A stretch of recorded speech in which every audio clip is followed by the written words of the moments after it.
Hi friends, my name's Dan with Harvest & Co. And in this shop video, I want to go over how we're making these floating shelves for one of our corporate partners.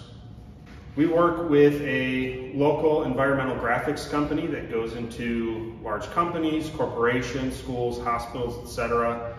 And they do a lot of the environmental graphics. And sometimes part of those projects include cabinetry or woodworking. And so they called on us this time and said, hey, can you make us 2 floating shelves with a Wilsonart Laminate? Sure, we can do that. And so what we did, they wanted it 6 inches deep, 90 long, 1.5 inches thick. So we took 3/4 inch particle board, cut it into 4 strips, and then what we call in the woodworking world, we laminated the boards, not to be confused with a laminate, but we glued them together, clamped them together, and so we were able to get 2 board thickness, which is 1.5 inches, which is what we were striving to get. So we did that, and then we got our roll of laminate out, the Wilsonart, it's a Brazilian something, Brazilian walnut, or I don't know. But we got it out, used a router with a 1/4 inch straight bit and a straight edge to cut our strips, and then went through the process this week of using the contact cement and contact adhesive to get our edges, our face edge, and our top and bottom pieces on. And I just got done using the flush trim bit because we went over the 6 inches so that it would be on there, and then we could situate it how we want. And then I took a 15-degree bevel bit with it was a flush trim as well, but with the 15-degree bevel to make our edges nice and kind of relaxed, not so sharp. But the one thing that I want to show you here is we're using these floating shelf brackets from Rockler, and the plate on them is 1 inch by 1.5 inches, and they have 2 holes that are meant to be screwed into a wood stud. In our case, they're not going to be screwed into a wood stud.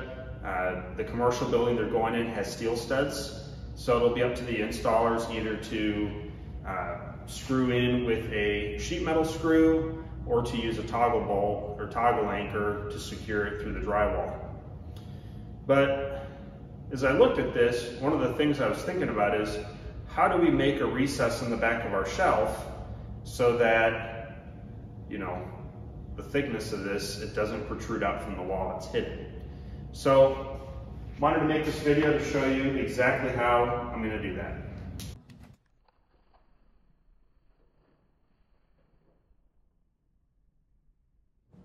As you just saw in that clip, what I did was routed a dado, effectively, or a groove, in the back side of that shelf. It didn't go all the way through to the edges because I don't want to mess up the laminating that I did. But that groove that I put in is the right thickness and a little bit extra wide than the mounting bracket.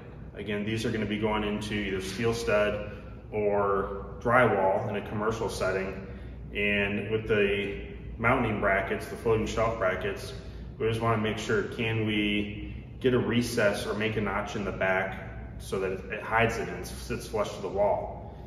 The reason I'm doing a groove the whole length of the shelf is because I'm not installing this. The environmental graphics company, they have installers out there doing some other work. They're installing this, and I want to make it as simple and easy as possible for them, so they don't have to guess kind of, okay, here's where I have to notch it on the back and make it just right. Now they will still have to drill a hole into the shelf for the rod part, but at least it takes one step out of the equation for them. All right, so how I'm gonna do this, I've got this lovely DeWalt cordless trim router. We actually just got this this week to do this project because my cordless rigid trim router hasn't quite bit the dust, but it's getting tougher and tougher to get the bits in and out of the collet, and we're short on rigid batteries. I have a few tools with rigid batteries that were out in the trailer, which was broken into last week, and we had a bunch of tools and things stolen, and we don't have them back. So rather than go get another rigid battery, since we're running pretty much just DeWalt here in the shop, I thought I'll go get the DeWalt one. I was able to get a good deal on it, and we have more DeWalt batteries already for this. So what I did here is I set the depth of the bit to match, actually just a little bit proud of the thickness of the plate. And then I went to, we have a DeWalt plunge router that's corded, same, 1 or 1 1/4 horsepower, 110, small just like this. But it comes with this straight edge attachment as a guide, and I don't think I've ever used it, and I've had that router, golly, it was maybe the second router I ever bought. It's probably at least 6 years old, and I've never used this edge guide, but I broke it out. It fits on the base for the trim router, and I've got it set so that I can make 2 passes on the back side of my shelf, and it'll give me the spacing that I need for that mounting bracket. So let's take a look at how we do it.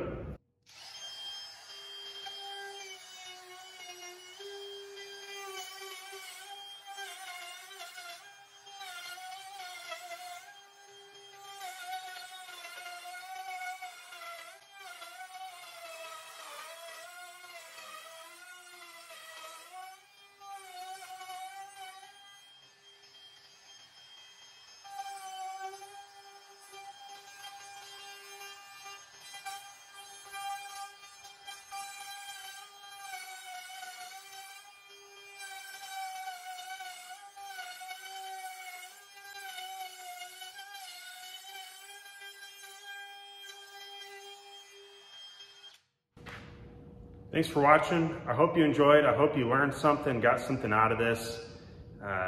If you would, hit subscribe, like, and follow, and support us in that way, and we'll work on bringing some more videos. So thanks.